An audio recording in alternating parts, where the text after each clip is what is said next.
Hello guys, welcome to your own YouTube channel Prep Up, and this is Aisha, and the topic that we are going to discuss today is continuous and comprehensive evaluation. See, अगर आप CTET के exam कोई भी teaching exam देना चाहते हैं, ठीक है, तो ये जो टॉपिक्स हैं ये बेसिक हर एक एग्जाम में पूछे ही जाते हैं जो भी टीचिंग के होते हैं। तो उनमें से एक इम्पॉर्टेंट टॉपिक है कॉन्टिन्यूस एंड कॉम्प्रहेंसिव इवेल्युएशन, आप इसको CCE भी कहते हैं। तो आज हम डिस्कस करेंगे comprehensive continuous and comprehensive evaluation होता क्या है और इसमें से क्या क्या चीज़ें पूछी जाती है और आपके लिए एज अ टीचर और फ्यूचर टीचर आपके लिए क्या क्या ज़रूरी है जानना, ठीक है। तो क्योंकि एक बहुत इम्पॉर्टेंट टॉपिक है, तो चलिए देखते हैं कि इसमें क्या क्या चीज़ें हैं सीखने वाली। Okay, so let's get started.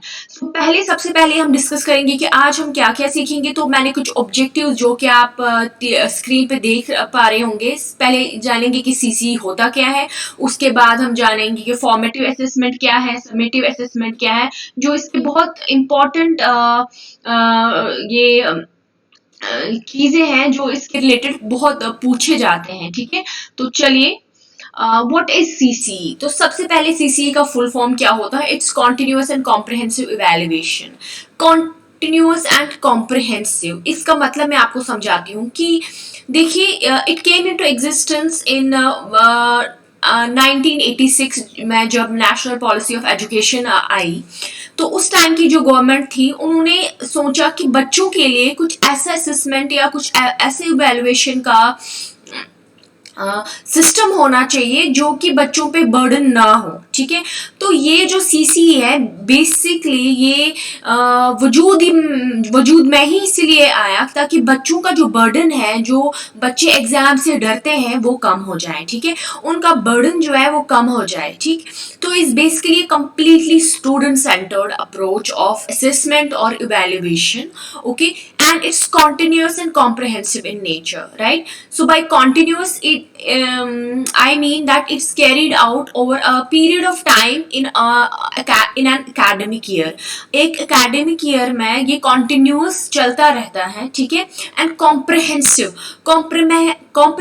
होता है कि इसमें scholastic and co-scholastic चीज़ें जो हमारी एक्टिविटी स्कूल में होती है तो वो भी इसमें आती है, plus all round development of a child. By all round development of a child I mean their cognitive development, their psychomotor development and their affective development, okay.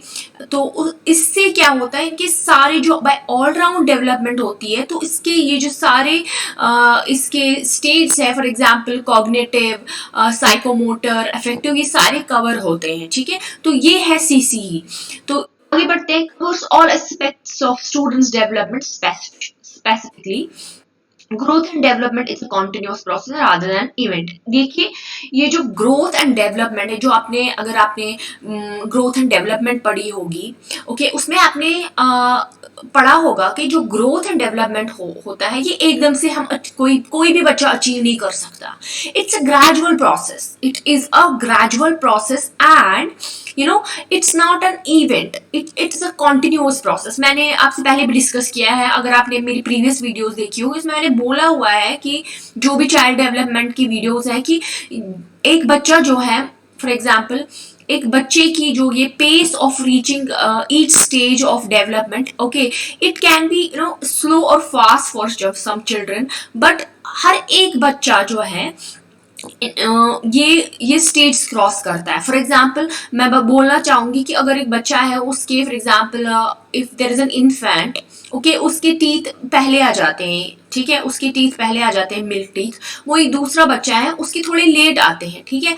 तो यहाँ पे पेस वेरी हो रहा है, बट डेवलपमेंट तो हो रही है ना, वो स्टेज वो क्रॉस कर रहे हैं, तो थोड़ा सा पेस में इधर उधर हो सकता है, बट हर एक बच्चा कर सकता है। तो वही ये बता रहे हैं कि ये तो डेवलपमेंट रिलेटेड मैं यहाँ पे बात कर रही हूँ, लेकिन जो मैं इवैल्यूएशन रिलेटेड और जो मैं यहाँ पे असेसमेंट रिलेटेड बात कर रही हूँ वो ये है कि एक एकेडमिक ईयर में जो है ये असेसमेंट और इवैल्यूएशन का प्रोसेस ये धीरे धीरे धीरे कॉन्टिन्यूसली चलना चाहिए। Comprehensive means that the attempt to scholastic and co scholastic aspects.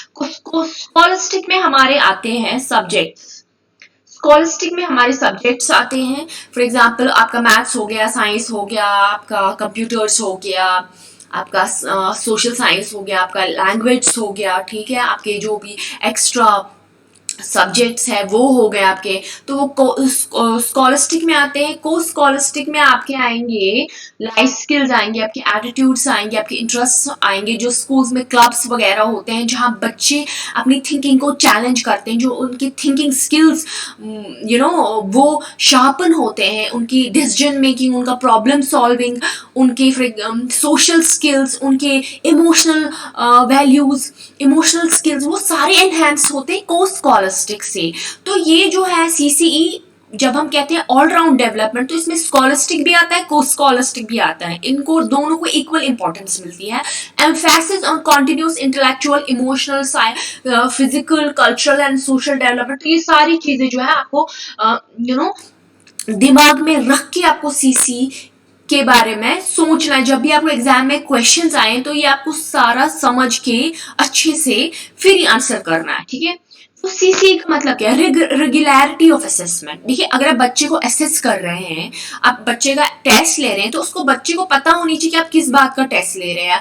बच्चे को पता होनी चाहिए कि मैं किस बात के लिए मैम मुझे मार्क्स देगी। अगर मैं ये चीज में बच्चे को रूब्रिक्स दे रहे हैं, बच्चे को रूब्रिक्स देखा, अगर आप एक लेटर लिख रहे हो तो अगर आपने लेटर की हेडिंग नहीं लिखी तो आपके इतने मार्क्स डिडक्ट होंगे। अगर आपने बॉडी में कोई गड़बड़ की तो उसमें इतने मार्क्स डिडक्ट होंगे।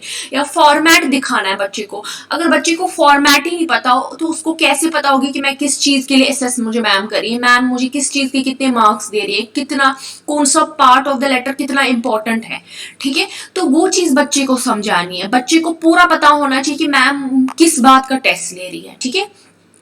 तो बच्चे को इन्वॉल्व करना है in the process of assessment, that is the basic thing. बच्चे को इन्वॉल्व करना है, ठीक है। इन बच्चे की इन्वॉल्वमेंट होनी चाहिए, बच्चा पूरा अवेयर होना चाहिए कि मैं क्या पढ़ रहा हूँ, ठीक है, कब मेरे टेस्ट होंगे, ठीक है, मैं मुझे मैम किस किस बात के लिए असेस करेगी, तो पूरा पता होनी चाहिए। फ्रीक्वेंसी ऑफ यूनिट टेस्टिंग, तो एक फ्रीक्वेंसी होनी चाहिए, ठीक है। ये रैंडमली नहीं होनी चाहिए कि साल में कभी भी हो गए, नहीं, ये रैंडमली नहीं होनी चाहिए, रेगुलर होनी चाहिए, और इनकी फ्रीक्वेंसी भी इनकी सेट होनी चाहिए। Diagnosis of learning gaps.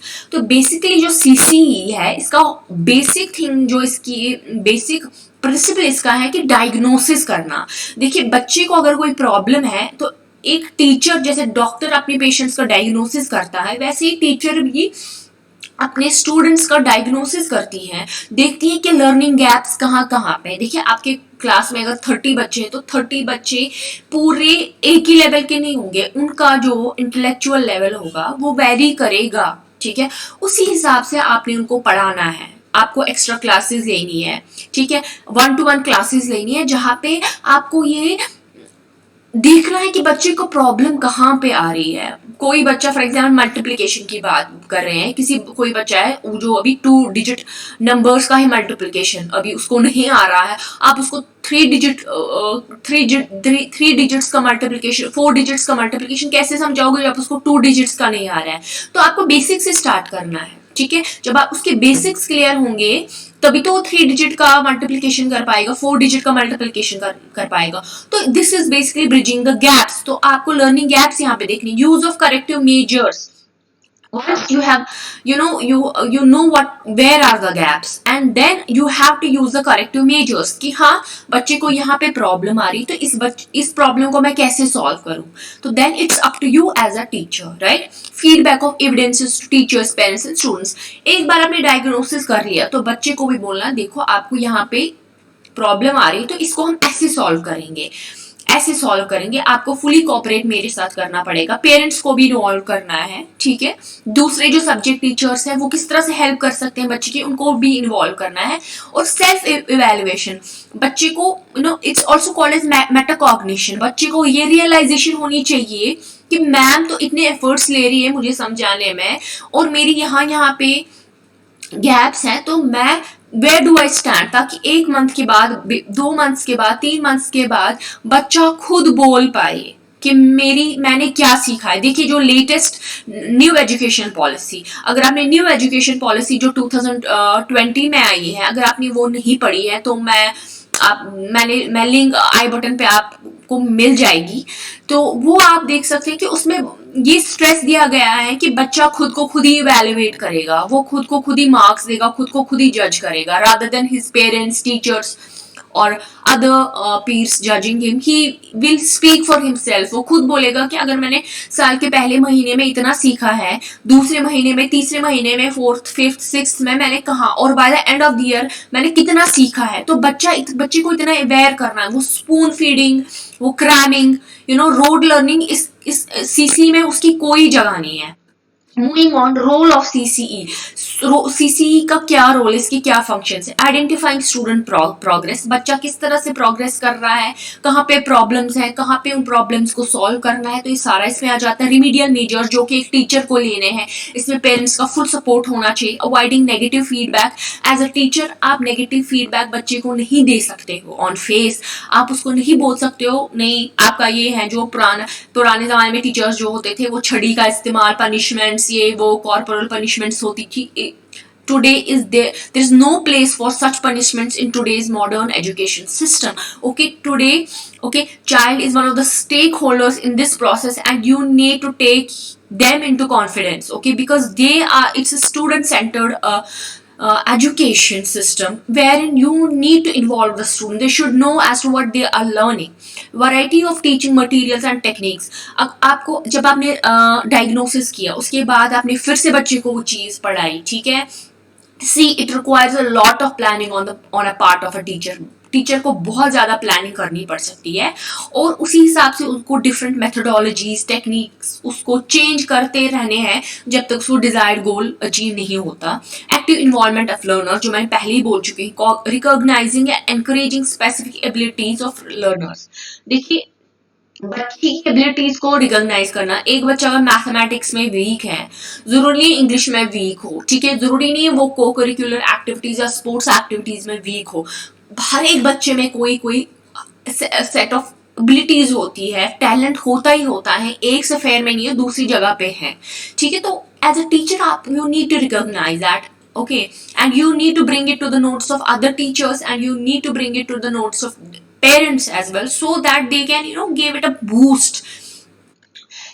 अब आते हैं फॉर्मेटिव असेसमेंट की, जो कि बहुत सारे कैंडिडेट्स जो कि सीटेट के लिए या कोई भी टीचिंग एग्जाम के लिए अपेयर होते हैं, उनको पता नहीं होती फॉर्मेटिव असेसमेंट क्या होती है। देखिए, असेसमेंट्स दो तरह, असेसमेंट और इवैल्यूएशन, ये दो टर्म्स हैं जिनके बीच में बहुत ज्यादा कंफ्यूजन होता है। असेसमेंट जो है, it's diagnostic in nature, right, it's diagnostic in nature. That means साल में आपकी 4 फॉर्मेटिव असेसमेंट्स होती हैं, ठीक है, और उन फॉर्मेटिव असेसमेंट्स को आप सब असेसमेंट्स में भी ले सकते हो। जरूरी नहीं कि चारों की चारों आप साल में, एक महीने में आपने एक ले ली, दूसरे महीने में दूसरी ले ली, ऐसे नहीं कर सकते हो। आप इस फॉर्मेटिव असेसमेंट को छोटी छोटी असेसमेंट्स में डिवाइड कर सकते हो, ठीक है। असेसमेंट जो होता है वो फुली डायग्नोस्टिक इन नेचर होता है, जिसको बच्चे को पता होनी चाहिए कि मुझे मैम किस चीज के लिए असेस कर रही है, मेरी प्रॉब्लम्स क्या है, मुझे किस तरह से, मैम बच्चे को पूरा इन्वॉल्व करना है। It's diagnostic in nature, right. Okay, while as evaluation जो होता है वो एंड रिजल्ट होता है, ठीक है, उसकी ग्रेडिंग होती है। असेसमेंट की ग्रेडिंग नहीं होती है।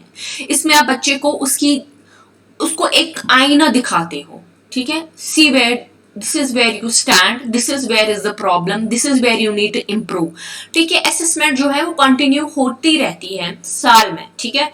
व्हाइल एज इवैल्यूएशन जो होती है वो साल में एक बार होती है, 2 बार होती है, ठीक है। तो assessment, evaluation is the end result, while as assessment ये हम continuously as teachers throughout the year करते रहते हैं, ठीक है। तो फॉर्मेटिव असेसमेंट जो होती है वो साल में 4 होती है, जो कि मोस्ट ऑफ द स्कूल्स में, being as a teacher I know that formative assessments 4 होती है एक ईयर में। FA1, FA2, FA3, FA4 होता है, और इसका 40% वेटेज होता है, 40% इसका वेटेज होता है। और जिसको आप डिवाइड कर सकते हो 10%, उसको फर्दर डिवाइड कर सकते हो। It's up to you as a teacher. और आप फॉर्मेटिव असेसमेंट्स कैसे लोगे अपने क्लास में?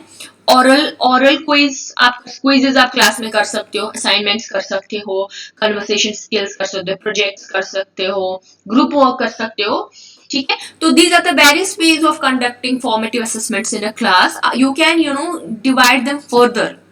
ओके, सो ये जो है it's continued, it's carried out over a period of time and it's completely diagnostic in nature. आपको बच्चे को कंटिन्यूस फीडबैक देना है. अगर आप बच्चे को फीडबैक नहीं दोगे तो उसको कैसे पता, वो तो इसी ख्याल में रहेगा ना कि हाँ मैंने अच्छा किया, मैंने तुम्हारे को सारे क्वेश्चंस किए, इसको पता ही नहीं कि मेरी गलतियां कहाँ पे. तो बच्चे को आपको दिखाना है कि आपकी गलतियां कहाँ पे, ताकि वो नेक्स्ट असेसमेंट में वो गलतियां ना करे. तो जब आप वो गलती नहीं होगी तो ओबियसली बच्चा इम्प्रोवाइज होगा. Modification of teaching strategies. देखिए, अगर आपने एक असेसमेंट ले लिया, ठीक है, अब आपको नहीं, बच्चों ने अच्छा परफॉर्म नहीं किया, आप उसको उसको रीटीच कर सकते हो, उस कॉन्सेप्ट को रीटीच कर सकते हो और आप फिर से असेसमेंट ले सकते हो. आप देख सकते हो कि बच्चे ने कितना इम्प्रोवाइज किया है. तो ये होता है फॉर्मेटिव असेसमेंट. फॉर्मेटिव असेसमेंट होता है जो आप थ्रू आउट द ईयर लेते हो, ठीक है, बाय मी क्विजेस, कॉन्वर्सेशन स्किल्स, बहुत सारे तरीके हैं ये करने के, ठीक है. तो इसकी कोई ग्रेडिंग नहीं होती है, ठीक है, इसकी कोई ग्रेडिंग नहीं होती है. एंड या इसकी कोई ग्रेडिंग नहीं होती है. तो ये इसकी बस आपको फीडबैक देना है and there has to be remedy. Okay, and summative assessment, इसकी ये 60% वेटेज कैरी करता है. 60% वेटेज कैरी करता है. साल में यूजुअली 2 बार होता है, SA1, SA2, ठीक है. तो it's carried out at the end of the course. For example 6 महीने में आपने जितना सिलेबस कंप्लीट किया है, okay, whether it be scholastic और को स्कॉलस्टिक, ठीक है, आपने 6 महीने में कितना सिलेबस कवर किया है उसको आप इवेल्युएट करते हो, ठीक है. ये ग्रेडेड सिस्टम होता है, यहाँ पे बच्चे को ग्रेड्स दिए जाते हैं, ठीक. इट्स एंड देन 6 महीने बाद at the end of the year आप फिर से ये लेते हो. तो उन 6 महीने में बच्चे ने जो second half of the year है उसमें उसने जितना भी सीखा होता है तो उसको उस हिसाब से असेसमेंट की जाती है, इवेल्युएशन होती है, उसको ग्रेडिंग दी जाती है, ठीक है. तो it measures how a child has learn from the course. तो over a period of time बच्चे ने जितना भी सीखा तो उसको उस हिसाब से इवेल्युएट किया जाता है. इट्स अ ग्रेडेड टेस्ट जहाँ पे बच्चों को ग्रेड्स दिए जाते हैं. तो इसकी क्या क्या टूल्स है, ये हम कैसे करते हैं, ये हम शॉर्ट आंसर क्वेश्चंस हो सकते हैं, लॉन्ग आंसर टाइप क्वेश्चंस हो सकते हैं, MCQs हो सकते हैं, मल्टीपल चॉइस क्वेश्चंस हो सकते हैं, ठीक है. तो as fill in the blanks हो सकते हैं. तो बहुत सारे तरीके समेटिव असेसमेंट भी करने के. तो मुझे पूरी उम्मीद है कि इस डिस्कशन से आपको पता चल गया हो, दो it's a one way discussion. And if you want live classes, then do comment it to me. I will carry live classes for you because exams are, they are just around the corner. And if you want live classes, then do comment. Okay, share your feedback about the class. What all things do you want to know apart from this, and do comment it to me. Okay, thank you so much. This was all about CCE. I just hope that you understood it well. And you have any questions, any queries regarding this, then do comment it to me. Please like, share, and subscribe, and stay tuned to the channel. And just keep up with your uh, preparations. All the best for your upcoming exams. Thank you so much for watching. Thank you.